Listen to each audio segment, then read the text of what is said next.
All right, so I've got a kind of a couple videos to do in one. Both are zero hedge articles. The one chart that America's corporate elite don't want you to see, which is them selling off massively, like I told you the other day. They spent hundreds of millions of dollars or millions of dollars selling the top elite of these banks, etc., selling while everyone else is buying. This chart kind of shows that. The other one, well, this article and chart, Donald Trump shuns the establishment, what they call board meeting, which happens, I think, once a year. So I understand his picks. Drain the swamp. Why are you bringing in Steve Mnuchin? What the? But as I said, there's got to be a method to his madness. He's doing this for a reason, because some of his other picks I've been very happy with. But if this guy was part of the club in any way, shape, or form, he would have showed up here at this little meeting, and he didn't. Okay? Trump shuns establishment board meeting. President Donald Trump will not attend the annual Alfalfa Club dinner Saturday night that is often referred to as the board meeting of America's establishment.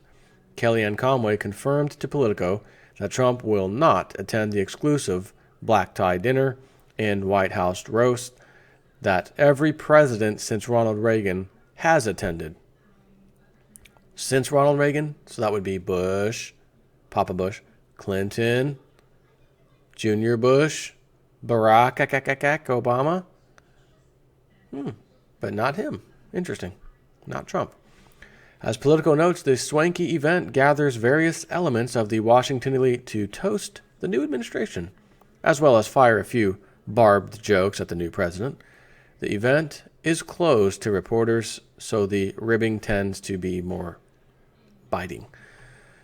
President Trump's name is in the program, seated between Michael Bloomberg and Chief Justice Roberts, but in a shot at the swamp, Trump is not coming.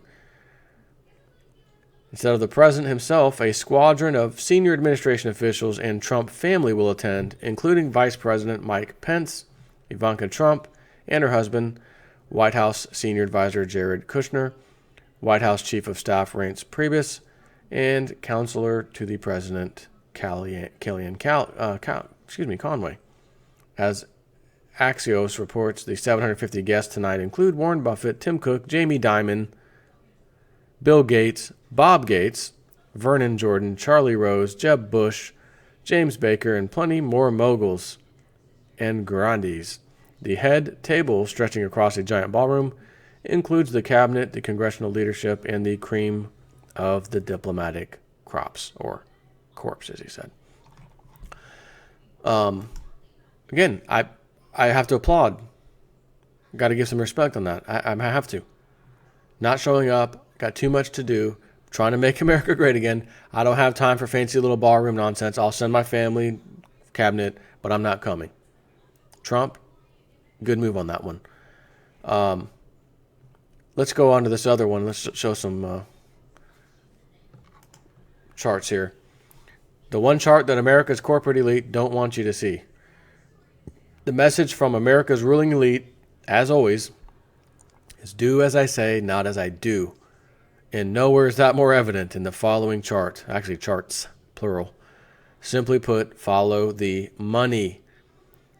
Speaking of Jamie Dimon and J.P. Morgan, as we detailed last week, as U.S. financial stocks have soared in the post-election Trump-phoria, so bankers have been dumping over, I think it meant some bankers have been dumping over $100 million in personal stock holdings. But again, if you read the other article I was talking about, there was $100 million plus an additional $300 million elsewhere. $400 million. Goldman Sachs. So what are we seeing here? Election, right? Election over here. Oh, yeah, look at rally. Stock markets rally. Bank stocks rally. Uh-oh. Middle of January. Not looking so hot. This is across the board.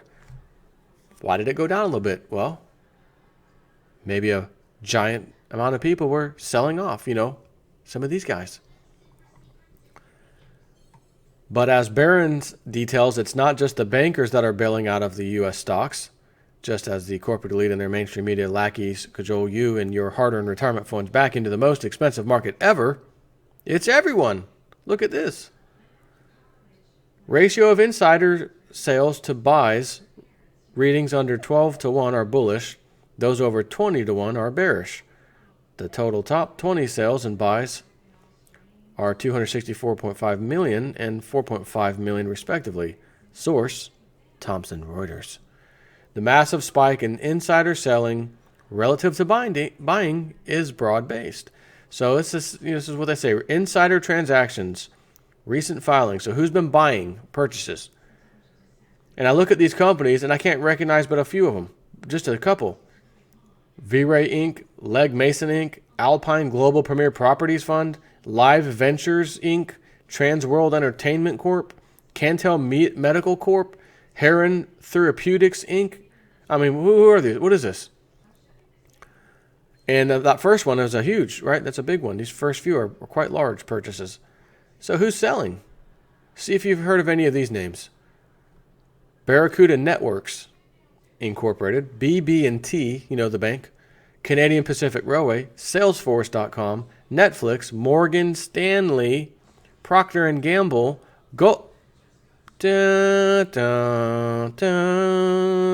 Goldman Sachs, West America Bank Corporation, Apple Inc., FCB Financial Holdings, Choice Hotels International, Jamie Dimon, JP Morgan Chase & Co., First Republic Bank, U.S. Bank, Bancorp, Carnival Corp., American Express, CBS, right?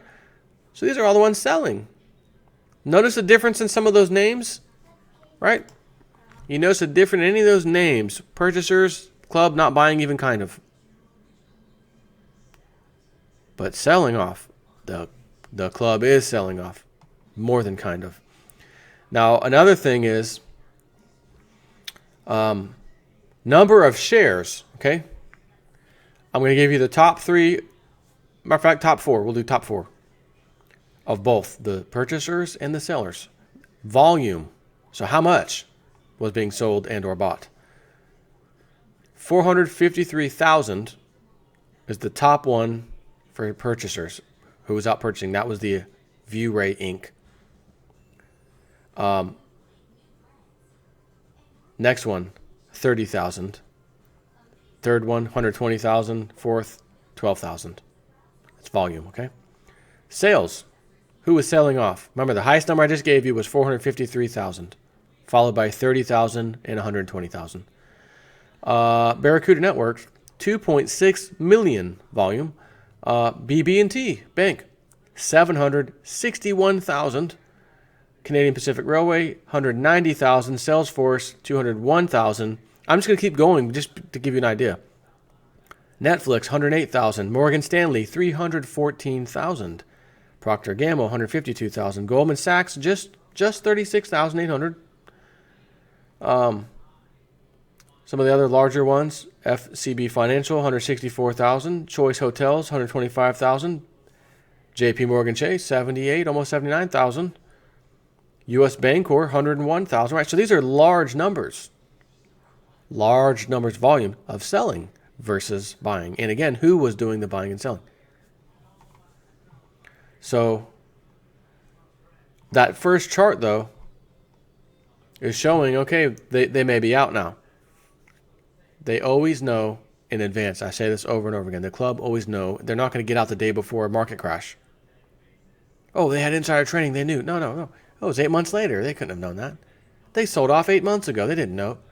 So I started looking. I did a video the other day talking about this, though. 1929 crash, the 2000 crash, 2008.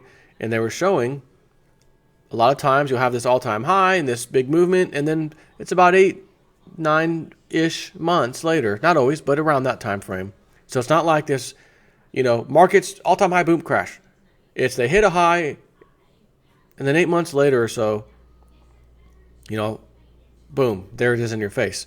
Which, coincidentally enough, puts us in September-October time frame, which is historically a crashing time frame for all market crashes in the past.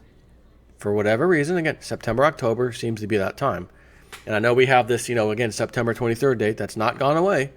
Nothing happened in 2015. Nothing happened in 2016. But as I said, like on 9/11, the movies that showed 9/11 didn't say 9/11 2001. It was just 9/11 hints all over the place. And we've seen numerous movies with 9/23 hints all over the place, but only in recent few years. And I said then, I didn't say what date other than 9/23 of what year.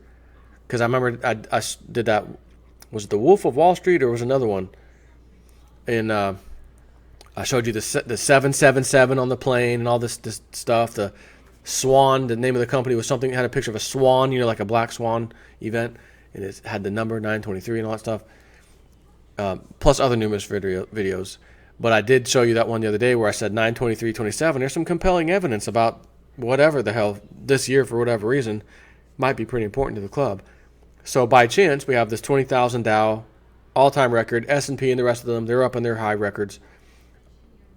Could we see in 8 to 9 months, around 9/23, September 23rd-ish, the climax and thus crashing of whatever the hell is going to happen with these markets? It's possible. Doesn't mean it will happen, certainly, but it is definitely possible. We've got the all-time highs, and whenever there's a new all-time high, it's not usually very long after the all-time high that markets crash. And what better way to do that, not better way to do it, but what better way to deal with it than to push it like the club's going to do? They have to deal with these bubbles and say, oh, well, Trump was in charge of his policies. It's Trump's policies. It's what happened. And then you're going to hate Trump. You're going to think it's his fault. I don't see them dragging this on for a long time and then letting it happen. Like, okay, 2017, nothing happened. 2018, nothing happened. 2019, nothing. The only way I could see this being prolonged, there's only one way I can give you. It's the only thing I can come up with. All right, he's the president as of 2017. Well, technically the election's in 2016, right? So until 2020, the next elections take place. The only thing I could see is that getting close to his second term, if they don't kill the man to begin with, like they do always with people like JFK and anyone that stands against the establishment, assuming he's not dealt with in that way and actually lives to his end of his term, I think the club could postpone this crashing for the next 3 years, and on that fourth and final year, then let all hell break loose. Now he's going to be voted out for sure. It'll be on his watch, and you're not going to want to vote for him again. Done. Now they get their person back in place and continue on with their agenda. This was these 4 years will be a little pause period for the club, if you will. That's the only way I can see them doing that. Otherwise, I'm sure Trump would rather deal with it right now, in the beginning of his term, so that we can rebuild and take the next 3 years, 4 years technically, and say, look what I did. We had this crash early on in my administration. We dealt with this. I knew it had to be dealt with, and now we're moving forward. So he would surely want it first and foremost in his, right off the bat. The club, on the other hand, I don't know that they would, unless the club realizes we do want this pretty soon. And let's say it's 9/20, end of 2017. They let it go. They let loose, understanding that Trump can't fix this quick enough, and it will be dragging on for years, and it's going to still be dragging on by the time it's time for him to be reelected. And people are going to say, well, you had 3 years, whatever, to fix this, and you didn't. Not that it's his fault, but the people don't know that. They always look at the president, and he gets the blame for whatever's happening, period. So, I don't know. Just want to share that with you. Take care.